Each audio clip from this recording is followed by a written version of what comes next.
The Toronto Raptors did it again. Hello, welcome to Wrap Up Live. This is the official Raptors Republic Live post-game show where it's brought to you by myself, Sahal Abdi, Adon Moss, and Kyle Brickman. We're coming off of another disappointing loss to a conference minnow in the Orlando Magic, who are currently 15-48 on the season. So this whole time I 16. was operating 16 now. I was operating under the thought that the Detroit Pistons were the worst team in the East. Well, no, it's the team we just lost to, the Orlando Magic. Couldn't get any better within 1 week. It's funny because about a week ago from today, myself and Kyle, and I think Aiden as well, we were all looking at the future schedule. We were like, that's a win, that's a win, that's a win. And here we are. The Raptors are just giving away games. The final score is 103 Orlando, 97 to the Raptors. This show is produced by none other than Don Yang. Guys, let's get right into it. Aiden, how do we lose a game like this? It felt like there was like a form of kind of arrogance or like entitlement with the guys tonight, and a little bit with Detroit too. It's just kind of like they walked out there and expected everything to fall into place. And realistically, especially with two of our three best players sidelined, like if these guys aren't working 110% for the entirety of the game, they're just an average, mediocre, subpar team, right? Like so much of this team and its scheme is based on hard work and intensity and unity and like not walking up the court, not getting back on D in transition, not just like your turn, my turn, jacking it. Yeah. And for 3.5 quarters, that's essentially what they did. Kyle, the last 2 minutes or so of the game, the Raptors were making a comeback. It seemed like it was all good. And they were pressing defensively and it was working. And then Orlando broke the press and we saw the Franz Wagner alley-oop to Mo Bamba. And then after that, it was another Orlando Magic bucket and it was just playing catch up from there. Were those last 2 minutes enough to salvage your opinion on this game? No, absolutely not. This Raptors team has just lost 2 straight games to the 2 worst teams in the NBA, or whatever, 2 of the 3 worst teams in the NBA. I got my hat on tonight. It's a dunce cap. I did say they were going 4-0. They didn't. They're not coming close. I don't know. I really, honestly don't know what to say right now. I thought Precious played horrible. I think we were talking about it earlier. Aiden might have a different opinion. Gary, I'm not confident Gary would be able to hit the ground with the ball if it weren't for gravity. Like, I actually don't know what's going on with this team. The shooting is awful. Obviously, they miss Fred and OG, but like the Orlando team, the Detroit team yesterday, these guys, like the Raptors should be able to easily deal with these types of teams if they have any hope of like making some noise in the play-in, let alone the playoffs. So I don't know really where we go from here. It was super ugly tonight, and it's only more insulting that it wasn't even that fun to watch until the last couple minutes. But 100%. Same with the Pistons game. It was like 3 quarters of just like utter boredom. Yeah. So in short, no, I didn't get any sort of enthusiasm from those last 2 minutes. None whatsoever. Dating back to February 14th, the Raptors played the Pelicans. If you guys remember, it was a blowout. It was an ugly one, 120-90. That was February 14th, so almost a month ago. Since then, they have been as inconsistent as ever. They won against Minnesota. They lost against Charlotte. They lost against the Hawks. They won against Brooklyn in what was a massive blowout. And then they won again. They won again against Brooklyn, and then which is a very close one, by the way. No KD, no Kyrie, obviously no Harden. He's in Philly. And then this week, obviously on Thursday night, they lost to the Pistons, and now here we are on a back-to-back, end of a back-to-back on a Friday night. And they lost against Orlando. So the last month has been as inconsistent as ever, really, for the Raptors. I think this was a very important month as well for the Raptors because the Pelicans game obviously dated back to before the All-Star break, and then now we are a couple weeks after that. So, guys, we have the Cavs coming up. The next 5 games are the Cavs, the Spurs, the Suns, the Nuggets, the Lakers. Like, this is going to get really, really tough.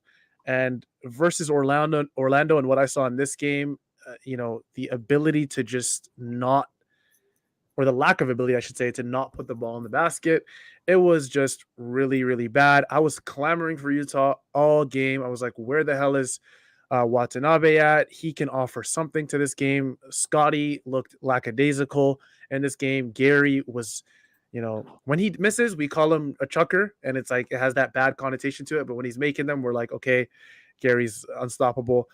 He wasn't making them tonight. I believe he was 2 for 12 in this game. Guys, it was ugly from start to finish.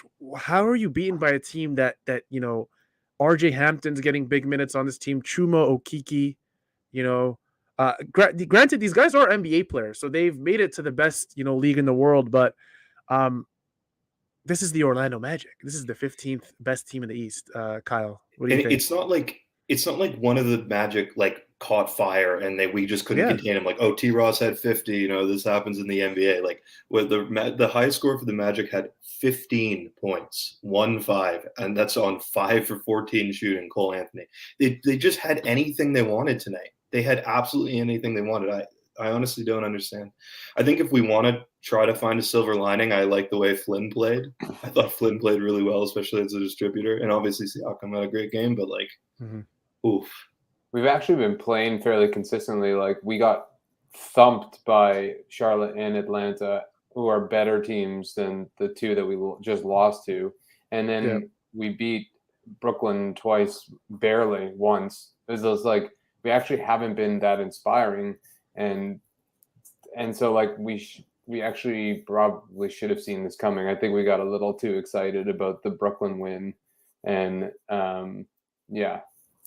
overcompensated. Yeah. Really, that's what it came down to. If you guys remember, after the first Brooklyn game, we were like, okay, we got Brooklyn again tomorrow, and this is going to be one of the easier wins of the year. And we barely won that one. And then Detroit, Kyle, I was talking about this game for weeks. I was trying to prepare everyone mentally for a Detroit Pistons slugfest.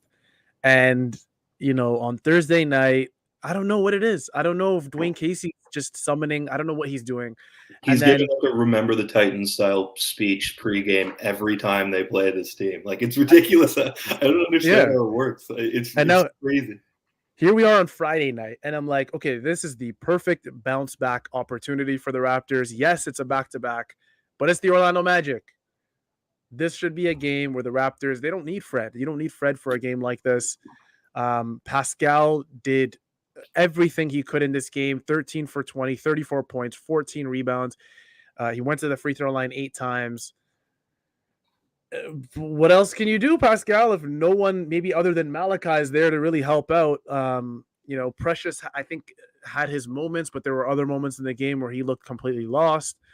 There was no real bench player that stood out. I mean, normally we've gotten consistency from Thaddeus Young since he's been a Raptor. We didn't get that.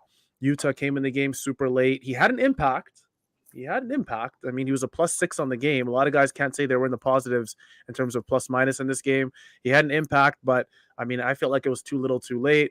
I'll ask you guys specifically about one bench player that I think was mentioned in the comments pretty recently. Svi. I was pretty surprised that Svi kind of got the looks that he did. I guess, to be fair to him, he has done really, really well in the G League. They sent him down, and I think he dropped around 40 points, something around that stat line. He couldn't be stopped in the G League, so they're like, you know what? It's all about confidence for this guy. Let's bring him up. Let's get him some minutes. And he played 16 minutes, and it looked good early on, and then he kind of just fizzled out at the end. I guess the general point that I'm trying to make, guys, is the bench wasn't really there for the Raptors tonight.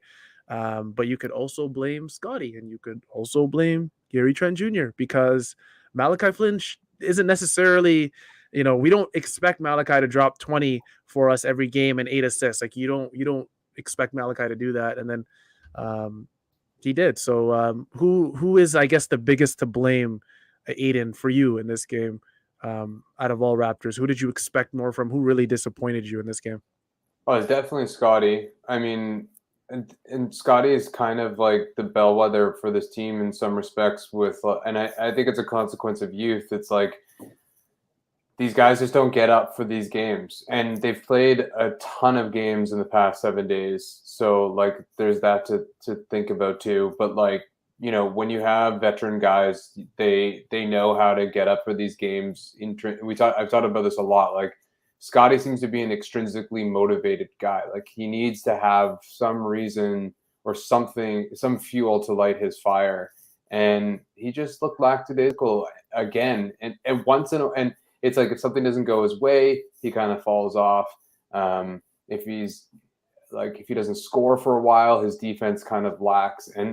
And you saw the odd time where he would take somebody down low and he would just like crush them. And it's just like, why aren't you? And maybe we'll get to this, but it's like, and because I have my beef with Nurse, I think, to some degree, but it's like, why aren't we just isolating Barnes all the time? He can literally man himself through every single Orlando Magic player other than maybe Robin Lopez. Like, there's no reason why we can't have him banging down low all the time, which would include not having Birch on the floor.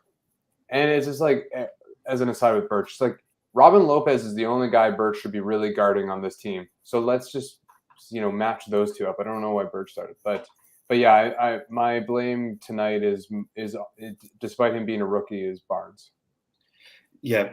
My thing is like kind of what you mentioned to the end there, which is like he doesn't get touches like that are designed for him. He gets these little like duck-ins. He never has like an offense that is dedicated to him, and yet we go to the box score at the end of games and go like 4 for 15. Not necessarily saying that you're doing this, but people go to the box score and go like, oh, 4 for 15, like what a terrible night. But he doesn't have anything working for him, and then the offense eventually devolves into like everyone kind of has to get their own. And tonight, Scottie couldn't get his own. I don't really I get that he had a terrible game. He is also a rookie. And if the problem is that like the Raptors aren't getting up for this game, I think if we're excusing anyone, I'm excusing the rookie who hasn't been in the league for very long to like not be motivated for these games rather than like, where was Birch?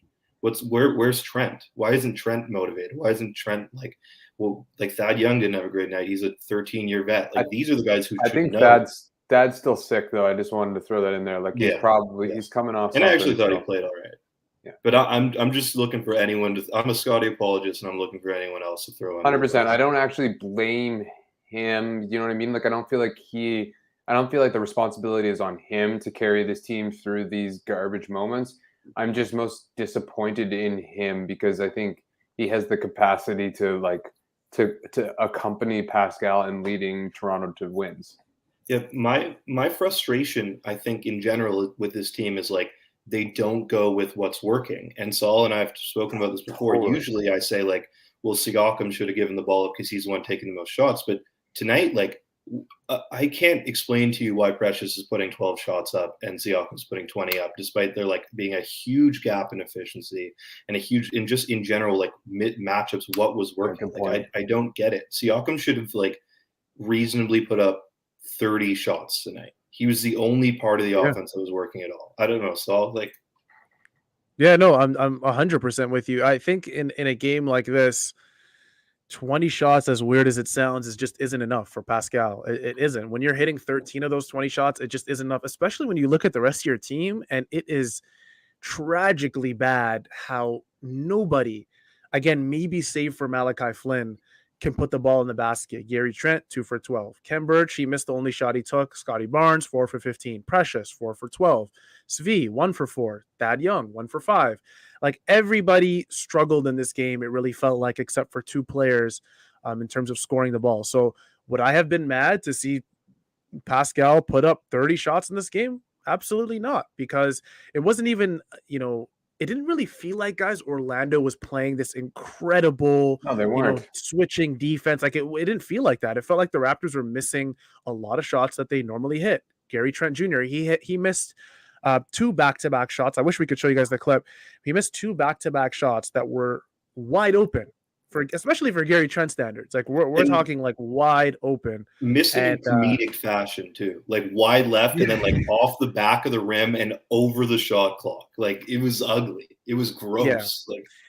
And the worst part is when Fred isn't there for this team, because we've seen all the metrics, all the you don't even have to look at the classic stats for Fred to figure out what type of season he's having. The advanced metrics tell you, the eye test tells you that Fred, relative to the rest of the league, I'm talking every single player in the league, elite players, average player, Fred is up there in terms of his impact on this team. Overall, defensive, offensive, we're starting to see how much we really rely on Fred, because if Gary's struggling to score and Scottie's struggling to score and Pascal's having a great game, it takes a lot more for an NBA team to just win off of the back of one single game, especially if that guy's only attempting 20 shots.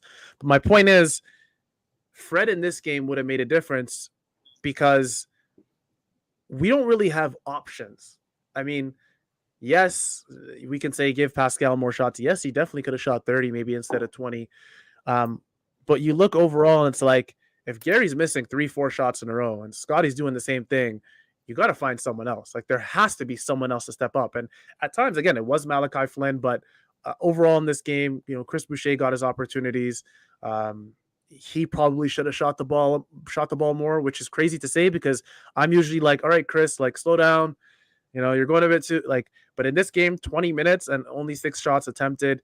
I didn't like it. And I guess for the Raptors, they rely so much on their starters that it's like, even if you're having a bad game, just keep on chucking and hopefully they hit. So I don't know. I don't know what the immediate solution is for this team, because when Pascal's scoring, it seems like no one else can. And to be fair, Gary Trent, as weird as this sounds, if he has just over 10 points in this game, the Raptors win. He finished with 4 points.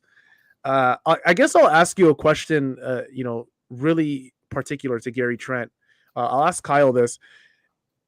Are you a fan of Gary Trent, consistently shooting when he's having an off night, or would you kind of love for him to attack the rim more? Would you just love for him to give it up and just become a guy for the Raptors where he's just there for his floor stretching capabilities? Or is it just one of those things where it's like, Gary's all we got, you just got to keep going to him?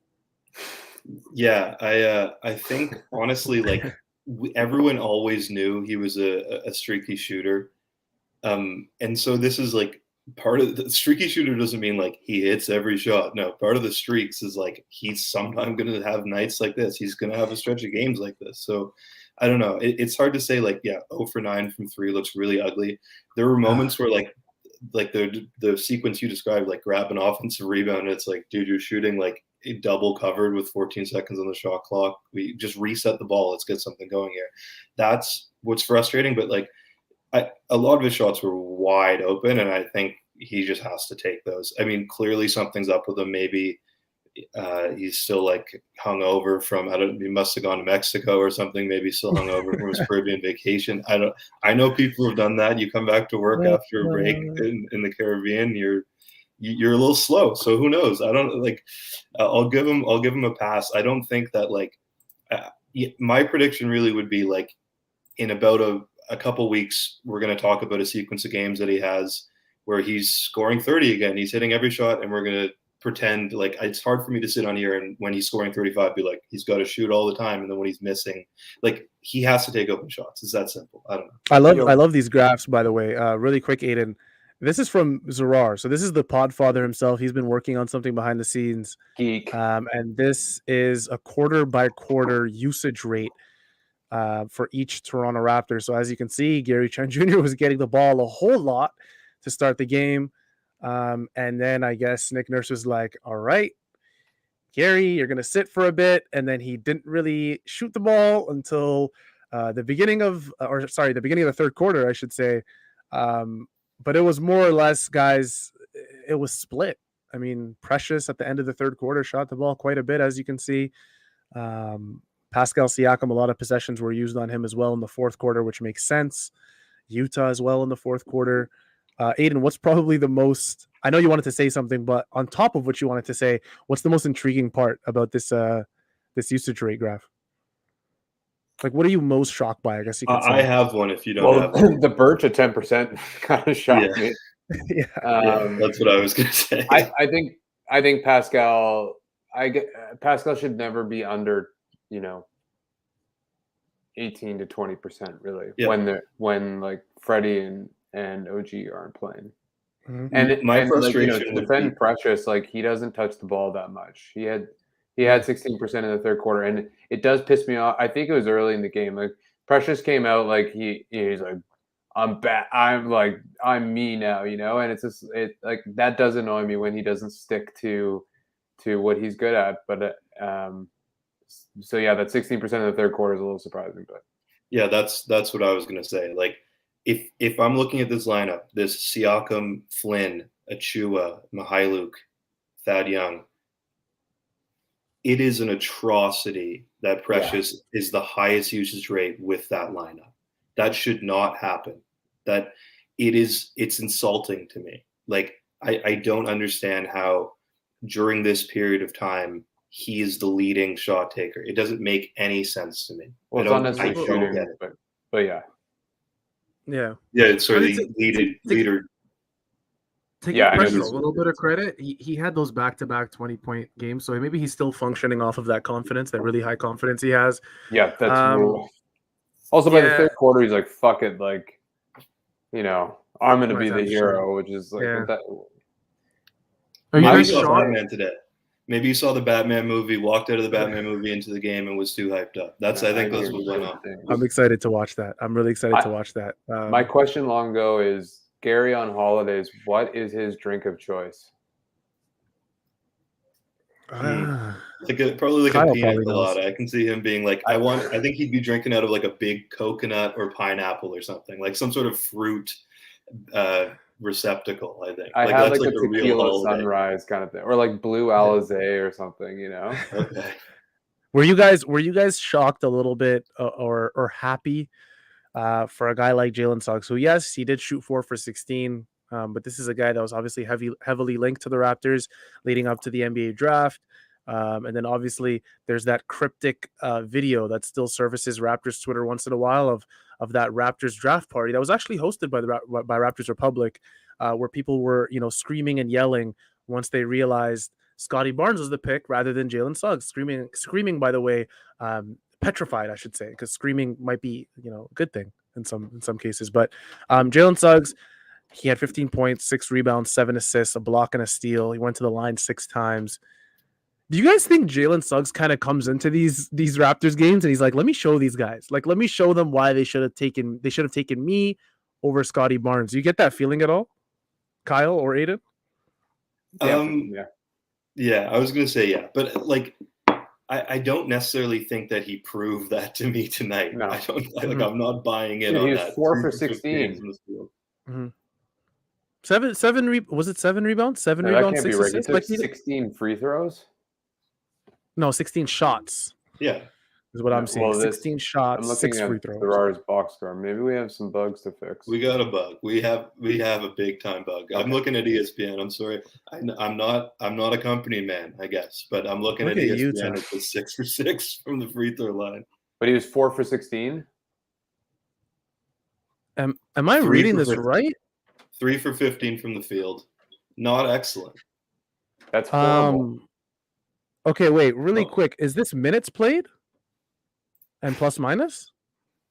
What? Yes. This is like the stretch at which they're playing and the plus minus in that stretch. It's a good little. So Scottie played the last 15 minutes of the game?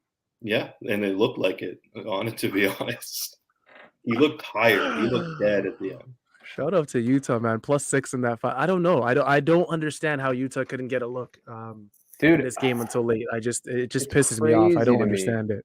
I don't know how he hasn't played for the last 4 games. Like, the energy he brings alone is enough to, like, that guy is sprinting and jumping as fast and as high as he can for every second that he's on the floor. Like, and when he hits, he's very effective, which he did tonight. Like, it just bugs me that. And I think I wanted to get to this is like, I think I really have a problem with Nurse's rotations. Like, I don't, or just generally his strategy, like the way he game plans and the way he's plugging and playing guys. Like, I come out of almost every game kind of just being like, what the hell is he doing and why is he doing it?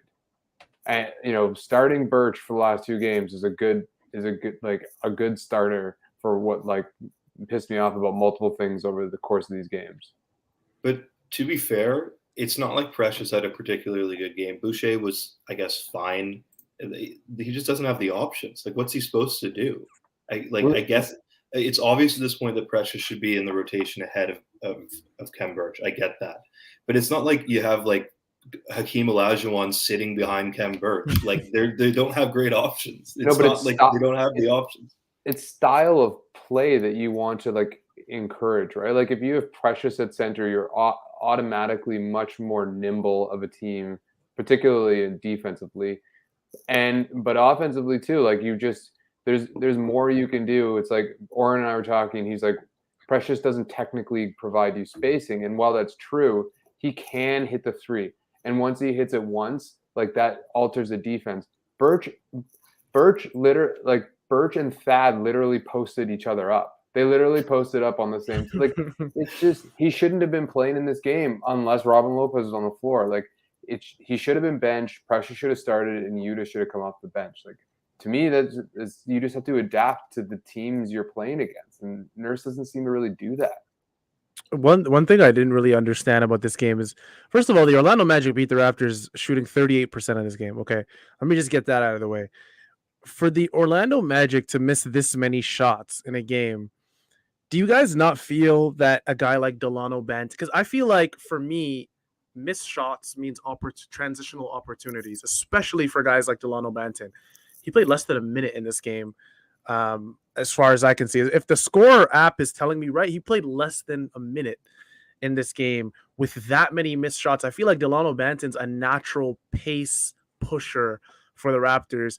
I don't get that from some other Raptors. I feel like a lot of times Malachi had opportunities to push and he didn't. And I'm not trying to blame just Malachi. This is multiple Raptors who would let Orlando set up defensively. And we know, guys, by now that without Fred, if you let a team, it could be Orlando, it could be Detroit, it could be really any team in this league. If you let them set up defensively in the half court, we're going to struggle to score. I mean, it's just the truth. Without Fred, we're going to struggle to score. So I don't know. I just feel like 2 guys that I felt like would have helped this team more than anything would have been Delano Banton, who played less than a minute. I know a lot of people on Twitter, when I mentioned how Yuta, I think like early to mid third quarter, when I mentioned how Yuta probably should have been in the game, a lot of people wanted Champagnie in the game as well, Justin Champagnie. And I just felt like, I mean, I feel like Delano Banton's a better fit, but that's just me. Did you guys get that feeling maybe? Did you guys want to see Justin in the game? Did you guys want to see Delano in the game? Because I think we can all agree that we probably wanted to see more Yuta, right?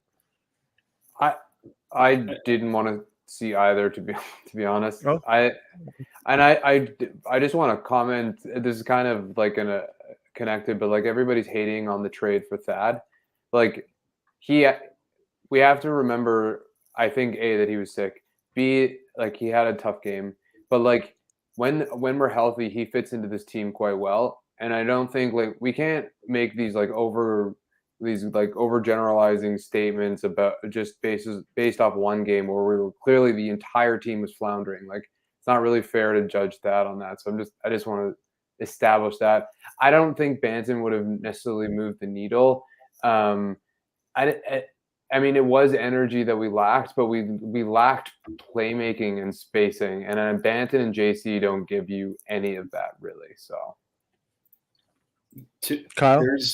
I think Saul will understand this reference. There's this like Arsenal fan TV clip where Ty goes like, "We mustn't forget it's been raining," and this is kind of what I'm sensing from Adon here. He's sick. Okay, fine, but that doesn't. I'm just saying, it's just like let's not Thad Young does not solve the problems that this team has, and does not like. There were other options at the deadline. There were other ways they could have gone.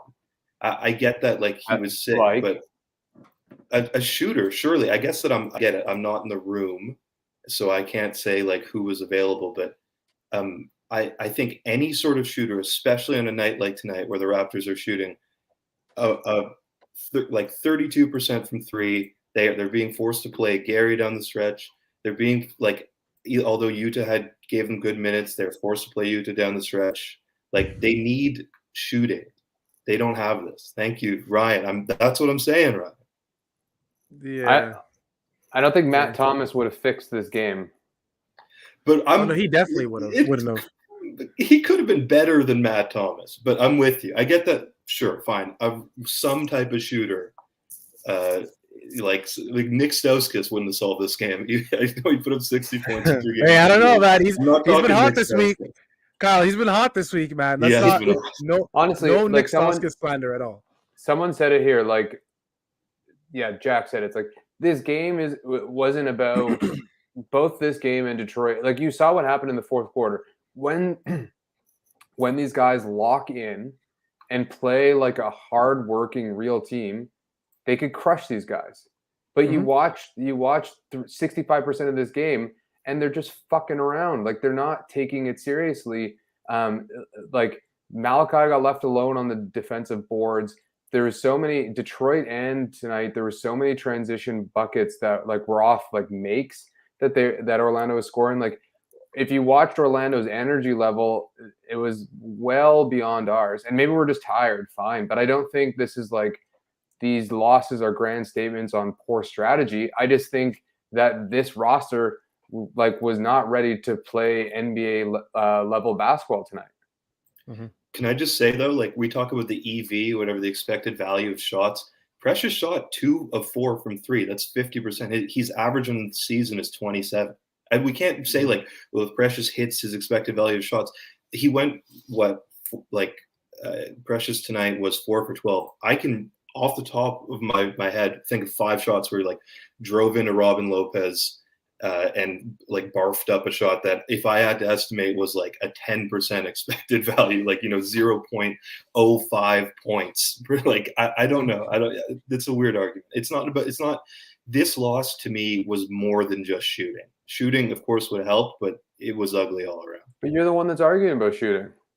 No, yeah, but like to me, it's the sad thing is not the make or break to this though. All I'm saying is that they could have gotten better than that. I'm with you that this is uglier than shooting. It's uglier than even locking in. Maybe it's the rotations. Maybe it's like maybe there's something at the core to this project where like you can't start 5 non-shooters or whatever. You can't play 5 non-shooters. Maybe you can't do that. Yeah, just FYI, I'm writing about this right now, so I have it. Precious up until January 17th shot 23% on 1.3 attempts a game from 3. Since then, 45% on 1.2. So he is improving. It's not a high volume or sample size, obviously, but over the last 2 months he has improved as a shooter, mostly from the corner wide open, but still. Yeah, and also it's hard to say. It's not like Gary has like disimproved as a shooter. It's not like he's regressed as a shooter because he's on like people go on stretches. Weird stuff happens. It's a game of luck. It just hurts for me, man. Like just watching this game, like losing to the Orlando Magic is one thing, right? But like I'd rather, and this is gonna sound crazy, but I'd rather just get blown out. Like, I'd rather just get completely blown out and just chalk this up. But the fact that Orlando shot 38% and still managed to win this game against the Raptors, who, yes, they're missing 2 core guys in OG and Fred, but that does not matter when you're playing the worst team in the league. To shoot sub 40% and still beat a team like the Raptors, who are in the thick of the hunt of the playoff race. We joked around, Adon, before we went live, that the Raptors look more and more like a play-in team than they do look like a playoff team. And I think the inability to beat very bad basketball teams is starting to show more than anything that's probably the case. One thing the Raptors never really struggled with in the last 4 or 5, 6 years of being that top 5-ish seeded team in the East is they always beat the teams they were supposed to beat. Like that's been a Raptors thing. If you guys remember early on in the Kyle Lowry, DeMar DeRozan days with Dwayne Casey, and if you guys remember that playoff, I'm not trying to bring back PTSD or anything, but the playoffs with the Nets and all that stuff. In those times, it was like, okay, we had an inconsistent Raptors bunch. They were good, but we would see them lose, to some trash teams once in a while. But here we are, guys, in 2022. And again, you could say this is the beginning of an era with core guys like Gary and OG and Fred and Pascal and Scottie. But it's a bit worrying for me that, the Detroit game was one thing. The Pelicans game a few weeks ago was another. The Raptors are almost making it seem like they're a team that can't beat some of the worst teams in the league on their day. This is a really good tweet from Jamar from Raptors Republic. Same shit, different day. Nick Nurse is literally losing his mind, guys. Like if we thought we're losing our minds, Nick Nurse has lost it. If you go to dictionary.com and you look up apoplectic, that face is what comes up. Literally. Look at the one on the left. The left one's nuts. A little frightening. It's like like that. I'm not really loving that one. Like world record for most distended eyeball. He's got to bring the glasses back. He looks like way more docile with the glasses. Like this one. This new Nick Nurse look. It's a little frightening. I want to go back to this one. Like, I think yes. This, and I was kind of barking for this at the deadline too. I don't know how available it was, and it definitely would have been a dude that's way less talented than these two guys. But I do think that there's an argument to put Gary on the bench to create that player. Like, I think we're kind of getting to the point now where Gary's no longer on a hot streak where you can't not start him. Like, it's just insane. It's like maybe we start thinking about him being the Jordan Clarkson, Jordan Poole kind of dude that comes off. And yeah, you have the green light because we don't have, there's more volume for you to take from the starters than there otherwise would be. But who do you bump into the starting lineup that provides the space? I get that he's not providing any spacing at all right now, but theoretically, he still provides good spacing with those starting lineups. It would just depend. Like, I actually don't think the Scottie, Gary, Fred, Pascal, OG lineup is the most sustainable. It's hard to say. So I think I don't mind taking Gary off of that, and if we're playing a bigger team, then it's Birch. Or Precious. I guess Birch or Precious would be the. Can I bring this up? Little weird. I mean, why was he playing in the All-Star game if he was hurt? Did he get hurt between the All-Star game and the return? It's NBA. He could play right now. They're draining that knee.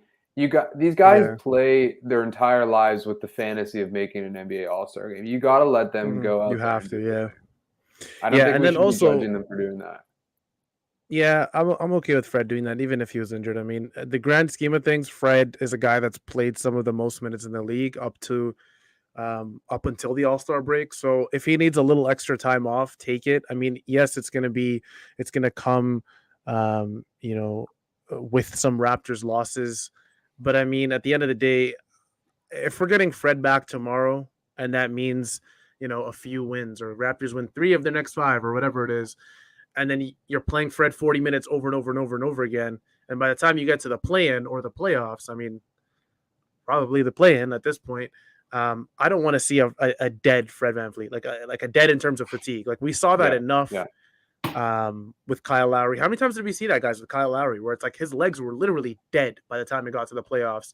And then you have like NBA fans chiming in and going, Kyle Lowry is hilariously bad as a playoff performer. It's like, no, buddy, it's because he was averaging 42 minutes a game up until he got there. So I'm okay if Fred needs some extra time with the knee thing, draining it out, even some extra rest after that, just to rest it or whatever. I'm totally fine with that. It's just the Raptors have to find a solution sooner rather than later. For really the record, quick, guys, I'm also fine with it. I just had to, out of respect for Ryan, I had to bring it up. So, Ryan is our number one fan in here, and his word is Ryan's our guy. Law. So Phoenix is asking who replaces Gary for the spacing. Yeah, I mean, I think that's fair. We play a multitude of minutes with this team where there isn't spacing. Like we have a lot of lineups where it's 5 long dudes and no one's really a shooter. So, I mean, I think it's more about balancing the spacing kind of generally. I think with OG and Freddie and Pascal to some degree, I mean, if you want to start Yuta, I'm totally okay with that. Like, why not start him and play him for like 10 to 15 minutes a game? Have him like use his burners on one of the other team's like top forward or guard. See if he hits a couple, and then if not, they always say it's not about who you're starting, it's about who you're finishing the game with.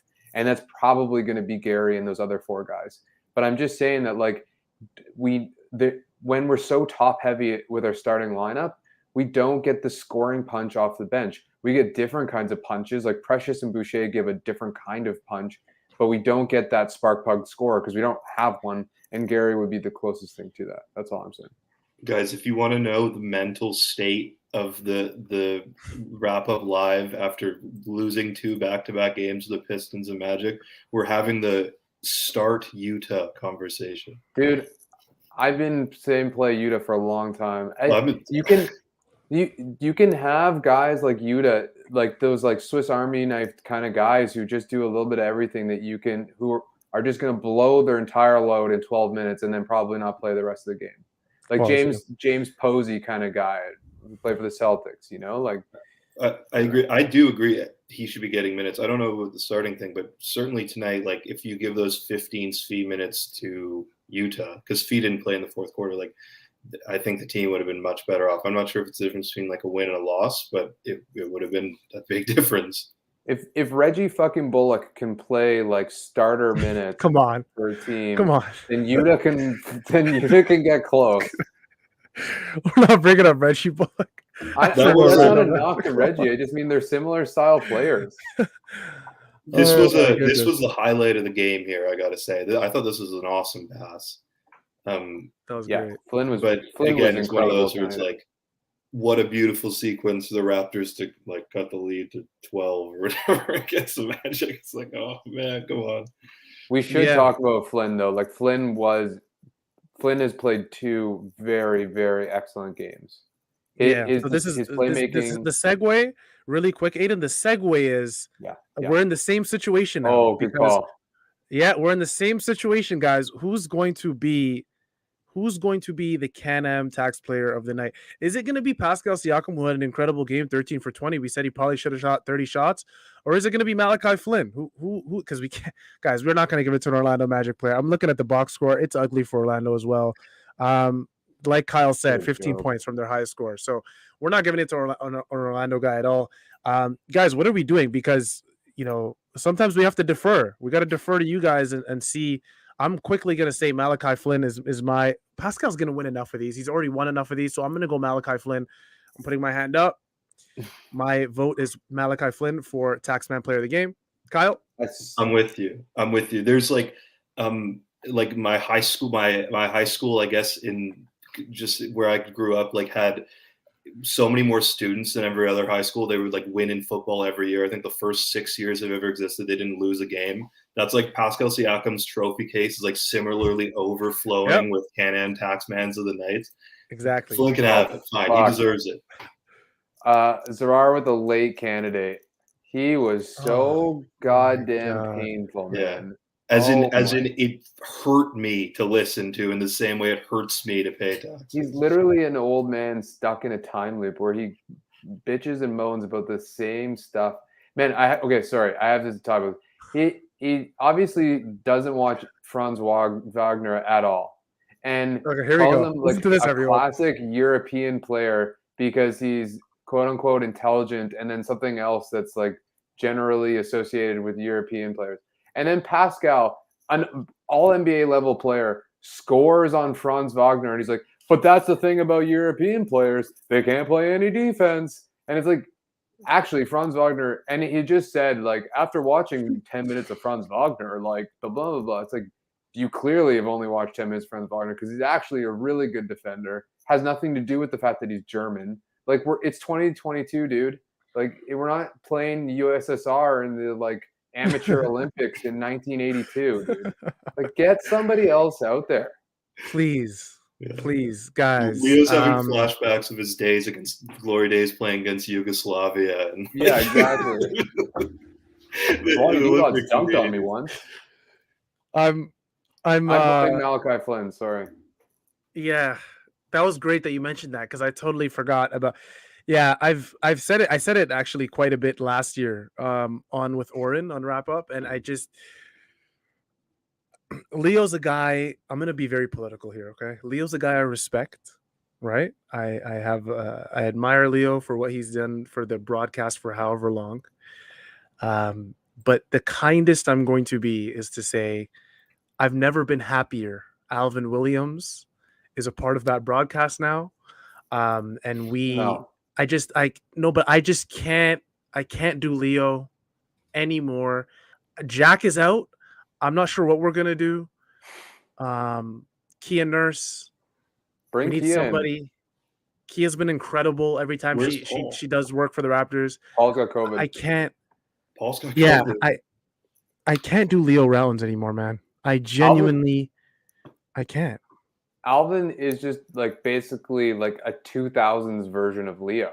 It's just like. Do you think so? I think he's better. I don't think he's great. I just think he's clearly better. He obviously has better like anecdotes and better insight in the game. But the thing is he has zero flow. Like he says the same word with says the same thing with 3 different words, and and I'm not hating on him. Like I would be nervous as shit doing national broadcasts too. But you're like you're a major corporation. You got to get a guy who can talk coherently throughout the game. And so I don't think Alvin's better than Leo, but doesn't really say anything.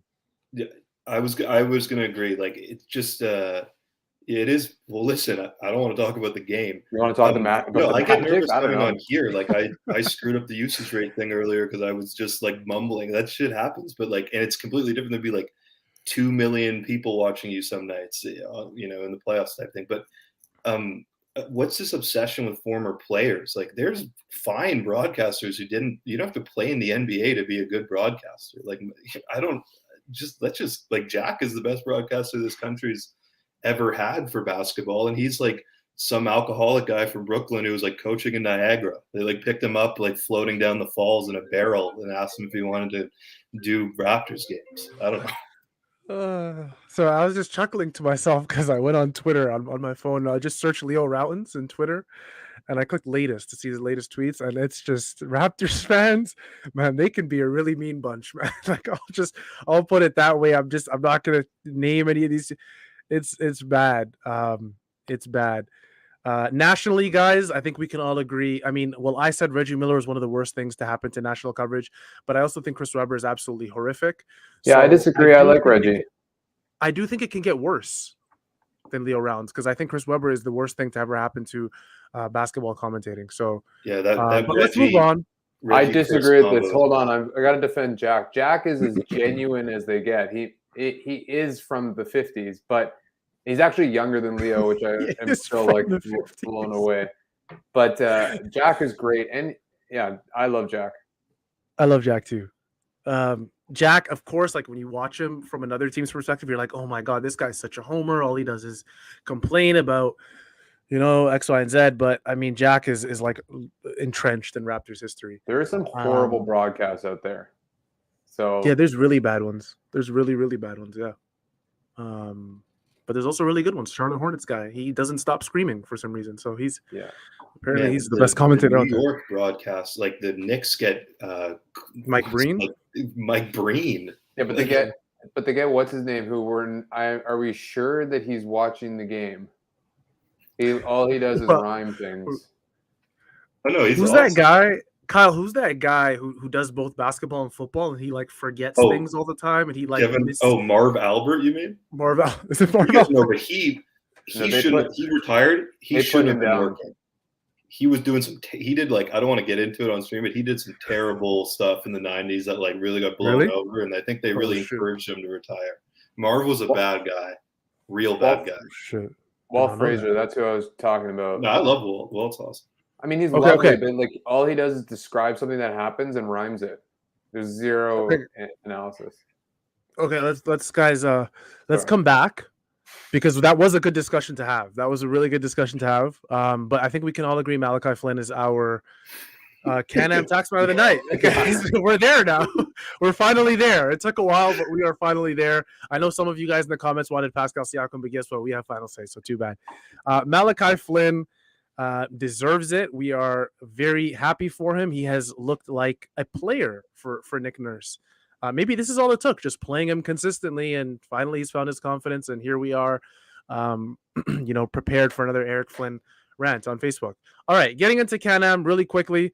Guys, you know it by now, Can-Am is the go-to for your taxes this season, so please, guys, call the number at the top of the screen. You can speak to VJ Verma at 416-243-2912, or you can visit www.canamtax.com for any tax-related questions. If you're watching this and this is your first year filing your taxes, or if you're watching this and this is year 42 of filing your taxes, put your tax man away. It could be your cousin. It could be that one uncle you have.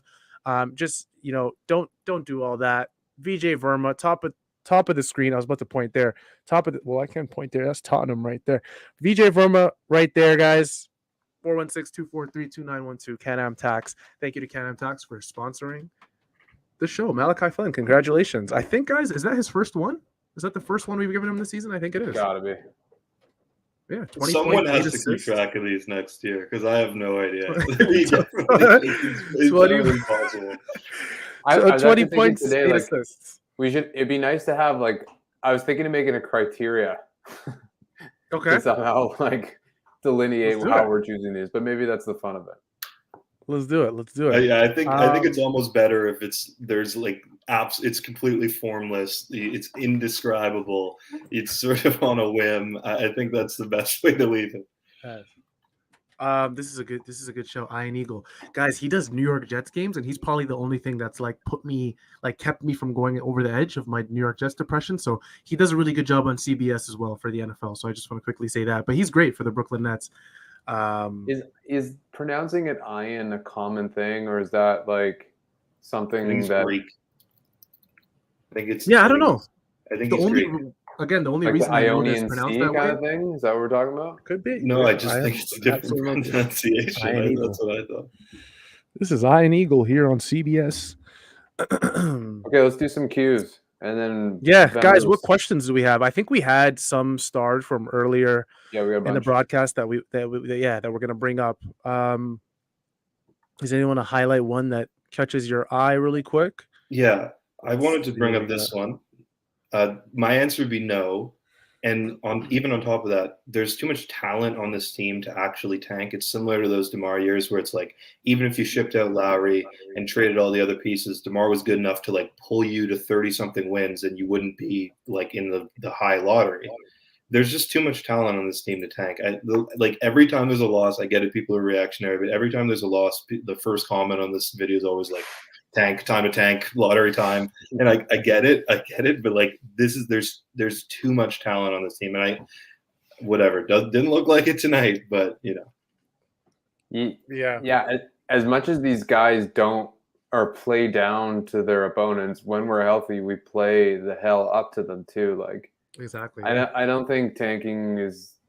I mean, I'm just generally against tanking unless your team's really just a bunch of garbage. How do you tank with this team too? Because your best players are some of your youngest players. You're not going to sit Gary Trent, and you're not going to sit Scottie. And if those two play, you're going to be fairly competitive with the rest of the league. So I don't get how you would do that.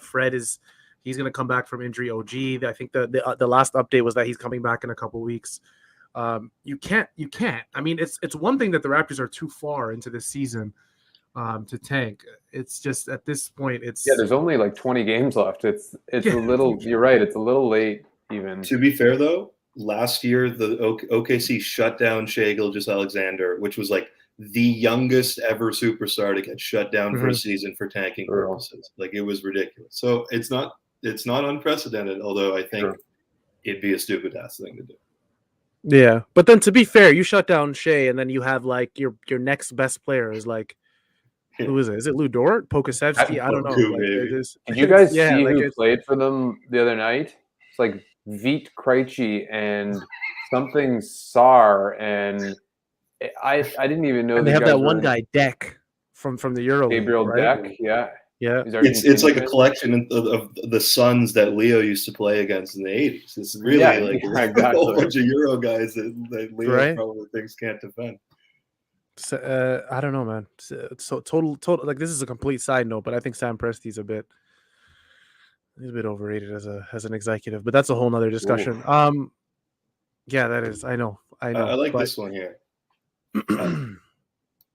I think Phoenix, that he says, let me quickly say it, Kyle, and then I'll let you go ahead. Yeah. He says Malachi is theoretical spacing, so why not experiment with the 2 PG lineup like we did with Fred and Kyle? Phoenix, by the way, I appreciate your commitment. You're on multiple platforms. He's on trying to get Twitch and he's on YouTube. through. You are fantastic. Wow.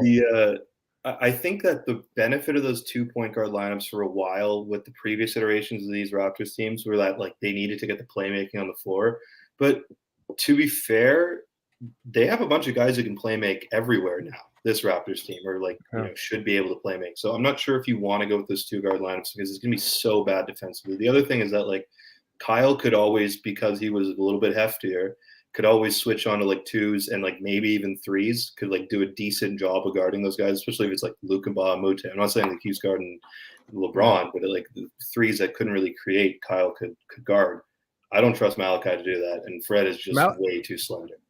Malachi has never been a guy that I felt like worked really well in 2 point guard lineups. Like he's a guy that needs to have the ball in his hands and be that primary play initiator. I think with Fred and forcing him to play off ball, he's just not as good. His skills don't accentuate as they normally do. His best skills, at least. You bring Fred off, hypothetically, when he does come on, then Malachi can come in, sure, to kind of lead the offense. He's looked like a pretty damn good playmaker in these last couple games. So I think it's actually the opposite. I think Fred and Malachi should be kept far away from each other in rotations. Very different to Fred and Kyle, by the way, because Fred off ball can do absolute damage. And we saw that when Kyle Lowry was the play initiator, a couple years ago for the Raptors. That was me pushing my chips all in on the Malachi Flynn, Fred VanVleet backcourt. I'm Really? here for it. I think I wrote in my 5 things today that like Freddie obviously looks super tired the last couple of weeks, and that's because he's the point guard, and so many times his offense sputters, and he has to do something with like 5 to 8 seconds left, and that's just not what Freddie's good at. Like, yes, he can heave 40-foot threes, and he will hit them at a higher clip than most, but I don't really think that's where we want to be putting him in the position for. And with Gary isn't going to conversely create for Freddie the same way Freddie could for Gary. I think the way Malachi's playing right now, my problem with Malachi earlier in the season is he'd dribble it up, he'd like call over someone to screen, and he would go and do something. He's being a lot more decisive, and he's doing a lot more playmaking. And I really want to see more of Fred off ball, spotting up, resting. And like, I think there will be times where we can't have that small of a backcourt, but I think there's lots of times where we can, particularly in the regular season. So I'd like to see it. And yes, we should. We are, and we're also. Yeah, we are. You guys are fine. Yeah, you guys are fine. We love pain. We love it. The last season trained us for these type of things. So yeah, right. We're totally okay with it. Mike says, "Do you guys think this is lack of a legit center experiment?" Guys, am I? No. Am I reading that right? When I read it, go ahead, because I just when I read it, lack I of a legit center. I feel like I just had a stroke. stroke. I think this lack of a legit center experiment will work. So my answer. We've had. It's tough. We've had this discussion like all year long, like really, Kyle. But what is your answer for this? I'm now a self-described spacing extremist. I've completely changed. I don't care about the center. I don't care about the rim protection. My only concern at this point is that when you look at like historically what small lineups really worked. Okay, when the Clippers went small 2 years ago and played Rudy Gobert off the floor, or what those classic Warriors small lineups, like this is sort of what you think of like when you have these like mostly wing dominant lineups. All those lineups had incredible spacing. That's what made them work. I think more so than the switching on defense. I think more so than anything, I think they just had a bunch of guys who were great floor spacers and great playmakers. I think the switching on defense is a happy coincidence. I don't think that pursuing switching on defense is as valuable as pursuing spacing on offense. So if you have a two guards who can shoot, I think that's better than playing I'd rather play a guard that can shoot over a forward that can switch. And I'm at that point. So I don't even care about the center. I just want somebody who can space the floor. I'm with you. I want to run this experiment 100%. At least 2 years. So unless something really juicy comes up in the trade market, I want to see where this puppy goes. Yeah, I'm with you as well, Hayden. This core looks like a core that you build around, and then maybe a couple years down the road, you can pull off that Kawhi Leonard-esque trade, or you bring in a guy who's probably a top, 10, 15 player in the world, and you bring him in to kind of lead this franchise to where the Raptors have seen them before, which is at the top of the mountain. I think that's going to wrap it up. We made sure that we were going to pass the hour mark today to prove our loyalty to pain and misery when it comes to the Toronto Raptors. That's the fan angle of the night. That it really is. That's the fan angle. Well done. Stock image, incredible. That's it for myself. That's it for Aiden Moss, Kyle Brickman, Don Yang in the background working as the producer. Goodness gracious, what did we lose by? The Orlando Magic defeated the Raptors 103-97. The Raptors' new record is 34 wins, 29 losses. And this was a sad one, guys, Friday night, but hopefully we can turn this around. I think the next game, if I'm not mistaken, is on Sunday, I believe. Let me just quickly double check for you guys. I think it is on Sunday. Yeah, we play Sunday. Yeah, there is a game on Sunday, so hopefully that will be time for the Raptors to redeem themselves. Primo's Brothers, please just stop it. Guys, comment, and subscribe. Thank you so much for watching. We really do appreciate it. Guys, it's Friday night, and it was the Orlando Magic after an absolute shit show of a game. So we thank you guys for coming on here and enjoying our presence, the graphs that Zerar brought for us. Thank you guys so much. Have a great night and enjoy your weekend. Yeah. Thank you, Don.